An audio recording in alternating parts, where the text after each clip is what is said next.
இந்த 2026ஆம் ஆண்டுல யாரெல்லாம் வந்து இருக்கிற இடம் தெரியாம இருந்துட்டு போயிடணும் அப்படின்னா என்னென்ன ராசிக்காரங்க நீங்க சொல்லுவீங்க? அதாவது இருக்கிற இடம் தெரியாமல் இருக்கணும். அதுக்குடைய அர்த்தம் என்னென்னா, காசு வந்தாலும் அமைதியாக இருக்கணும், காசு இல்லைனாலும் அமைதியாக இருக்கணும். இதுதான் அதோடைய மிகப்பெரிய தாரக மந்திரம். அப்போ பிரச்சனை இருந்தாலும் பிரச்சனையை வெளியே சொல்லாமல் அமைதியாக இருந்துக்கோங்க. பிரச்சனை வரவே இல்லைனாலும் பிரச்சனை இல்லைடா சந்தோஷமாக இருக்கேன்டா, ஆனால் வெளியே சொல்லாதீங்க. பிரச்சனை இல்லை, நான் ரொம்ப சந்தோஷமாக இருக்கேன் மட்டும் வெளியே சொல்கிறாங்க. இதுக்கு தான் என்னுடைய அவங்க சொன்ன விஷயத்த நான் புரிஞ்சுக்கிட்ட அர்த்தம். ஸோ நம்முடைய மிகப்பெரிய கவனமாக இருக்கிற இடம் அமைதியாக நீங்கள் இருக்கிறதே அந்த இடத்துக்கு தெரியாமல் இருக்கணும்னா ஃபஸ்ட்டு நான் யாரை சொல்லுவேன்னா நம்மளுடைய மீனராசிக்காரங்களை. மீனராசிக்காரங்க வந்து பார்த்திங்கன்னா எந்த விஷயத்தில் அவசரப்படுறாங்கன்னா, ஏதாவது ஒரு இடத்துல போய் பட்டுன்னு வார்த்தையை விட்டுறாங்க, வாக்கு கொடுத்துட்றாங்க, இல்லை வார்த்தையை விட்டுறாங்க. ஸோ அப்போ இந்த இடத்துல வந்து பார்த்திங்கன்னா ஒரு தேவையில்லாத ஒரு சிக்கல்கள் பிரச்சனை வருது. ஸோ இந்த 2026 ஜனவரி முதல் ஜூன் மாதம் வரையும் நீங்கள் இருக்கிற இடமே தெரியக்கூடாது. அசால்ட்டாக இருக்கிற உங்களுடைய வேலையை பாருங்கள், உங்களுடைய தொழிலை பாருங்கள், உங்களுடைய குடும்பத்தில் உள்ள உறுப்பினர் மட்டும் பாருங்கள். அதை விட்டுட்டு யாருக்காவது போய் ஹெல்ப் பண்ணுறேன்னு சொல்லி மாட்டிக்கிட்டிங்கன்னா மாட்டினது இந்த 2026 27 கடந்தாலும் தப்பிக்க முடியாது. இது ஃபஸ்ட்டு விஷயம். ரெண்டாவது ராசி அப்படின்னு சொல்லி பார்த்திங்கன்னா நம்மளுடைய ரிஷபராசிக்காரங்க. ரிஷபராசிக்காரங்க பொதுவாகவே வந்து பார்த்திங்கன்னா அமைதியாக இருக்க சொன்னால் இருக்கவே மாட்டாங்க. இதையா ஒன்றும் யோசித்துக்கிட்டே இருப்பாங்க, யாருக்காக ஏதாவது செஞ்சுக்கிட்டே இருப்பாங்க. ஸோ ஆனால் இந்த வட்டம் கரெக்டாக உங்களுடைய ராசியை சனி பகவான் பார்த்துக்கிட்டே இருக்கார். அவர் கிட்டத்தட்ட அவரை கண்ட்ரோல் பண்ணக்கூடிய கிரகம் யாருன்னா குரு பகவான். அவர் ஜூனுக்கு அப்புறம் தான் அவரை கண்ட்ரோல் பண்ண போகிறார். அப்போ ஜூன் மாதம் வரையும் யாருக்கும் வாக்கு கொடுக்காம, யாருடைய விஷயங்களையும் தலையிடாமல் உங்களுடைய வேலையை மட்டும் பார்த்தீங்கன்னா எந்த இடத்துலையும் மாட்டிக்கிற மாட்டீங்க. இல்லைன்னா கடந்த 2 வருஷத்துக்கு முன்னாடி நடந்த செயல்கள் இந்த வருடம் கிட்டத்தட்ட 6 மாதத்தில் உங்களை செஞ்சு எடுத்துரும். கவனமாக இருக்கணும். அடுத்து நம்மளுடைய சிம்ம ராசி என்பர்கள், எங்கேயுமே நான் தான் ராஜா, நான் தான் ராணி அப்படின்னு சொல்லக்கூடிய ஒரு தன்மை கொண்டவர் தான் சிம்ம ராசிக்காரங்க. சிம்ம ராசிக்காரங்களை வந்து ஏற்கனவே கேது வந்து ராசியில் வந்து உட்கார்ந்துருக்கிறார். இதில் வந்து சனி பகவான் வந்து 8ல் அமர்ந்திருக்கிறார். அப்போ 2ஆம் இடம் என்று சொல்லக்கூடிய 2ஆம் இடத்த சனி கரெக்டாக தன்னுடைய 7ஆம் பார்வை மூலமாக அவங்கள பார்க்குறார். இது ஒரு பெரிய விஷயம். சனி கேது இந்த 2 பேரும் தான் உங்களை ரொம்ப லாக் பண்ணுறாங்க. ஸோ கிட்டத்தட்ட வந்து பார்த்திங்கன்னா ஜூன் மாதம் வரையும் தயவு செய்து யாருடைய பேச்சையும் கேட்காதீங்க, யாருக்கிட்டையும் நீங்கள் இருக்கிற மாதிரி காட்டிக்கிறாதீங்க. பேங்க்கில் பேலன்ஸ் இருக்கா தெரியாது, உனக்கு ஏதாவது பிரச்சனை இருக்கா தெரியாது. இதை மட்டும் நீங்கள் பயன்படுத்திட்டீங்கன்னா உங்களை தேவையில்லாத பிரச்சனை சிக்க விடாமல் நீங்கள் ஃபஸ்ட்டு உங்களை காப்பாற்றிக்கலாம்.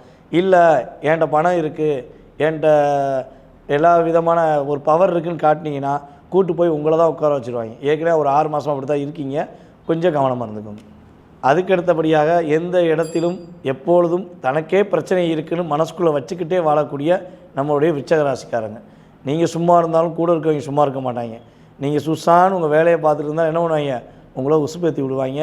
ஜூன் மாதம் வரையும் சைலண்டாக இருந்துக்கோங்க, சரியா? எது என்ன பேசுகிறாலும் சரி, சிரிப்பு, ஒரே ஒரு புன்னகை மட்டும் காட்டுங்க.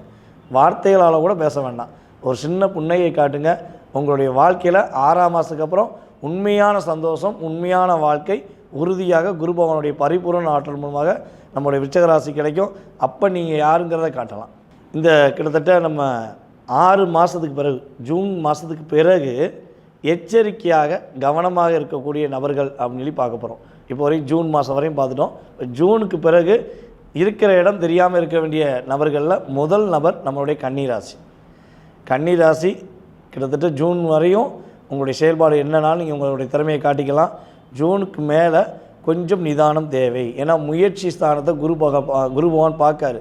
அப்போ என்ன பண்ணுவாங்கன்னா உங்களை சும்மா இருக்காமல் உங்களுடைய வேலையை தவிர்த்து வேறு ஏதாவது வேலையை வந்து கையில் கொடுப்பாங்க. நீங்கள் அதை முயற்சி செஞ்சிருவோன்னு சொல்லி வெளிப்படையாக செஞ்சிட்டிங்கன்னா மாட்டிக்கிடுவீங்க. ஸோ அதனால் கொஞ்சம் நிதானத்தை கடைப்பிடிங்க, உங்களுக்கு நல்லாயிருக்கும். அதுக்கடுத்து நம்மளுடைய மேசராசி என்பர்கள். மேசராசிக்காரங்க ஆட்டோமேட்டிக்காக ஆடுவாருங்க. ஏன்னா உங்களால் ஒரு நிலையாக இருக்க முடியல. நீங்கள் சும்மா இருந்தாலும் அவங்க சும்மா இருக்க மாட்டாங்கிற மாதிரி உங்களுக்கு மேசராசி என்பர்களுக்கு கிட்டத்தட்ட ஜூன் மாதத்துக்கு மேலே நீங்கள் இருக்கிற இடமே தெரியக்கூடாது.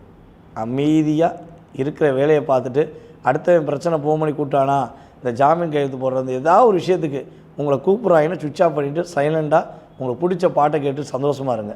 இல்லைன்னா இருக்கிற இடத்த விட்டுட்டு பறக்க வேண்டிய சூழ்நிலை வந்துடும். அதுக்கு அடுத்தபடியாக கும்பராசி என்பர்கள். கும்பராசினோடனே எல்லோரும் யோசிப்பீங்க, வந்துட்டியாப்பா இப்போத்தானப்பா சொன்னீங்க நல்லா இருக்குன்னு சொல்லி திரும்பியும் வந்து மறுபடியும் பிரச்சனையா அப்படிங்க. உங்களுக்கு பிரச்சனை கிடையாதுங்க. நீங்கள் சைலண்டாக இருந்துட்டால் பிரச்சனையை வெல்லக்கூடிய ஒரு ஆளுமை, ஒரு திறமை வந்துடும். ஆளுமைங்கிறது மனசுக்குள்ள வச்சுக்கோங்க, வெளிப்படையாக காட்டிடாதீங்க, யூஸ் பண்ணிடுவாங்க. அதுக்கு அடுத்தபடியாக தனுசு ராசி அன்பர்கள், கிட்டத்தட்ட குரு பார்வை வந்து பார்த்திங்கன்னா ஜூனுக்கு மேலே உங்களுக்கு வரப்போகிறது கிடையாது.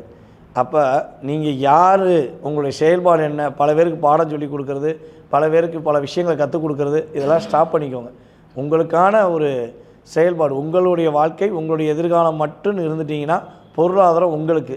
அதை விட்டுட்டு வேறு யாருக்காவது உங்களுடைய ரகசியங்களையோ உங்களுடைய செயல்பாடை சொல்லி கொடுத்தீங்கன்னா அதை காப்பி பண்ணி பேஸ்ட் பண்ணி மற்றவன் பேர் வாங்கிடுவான்.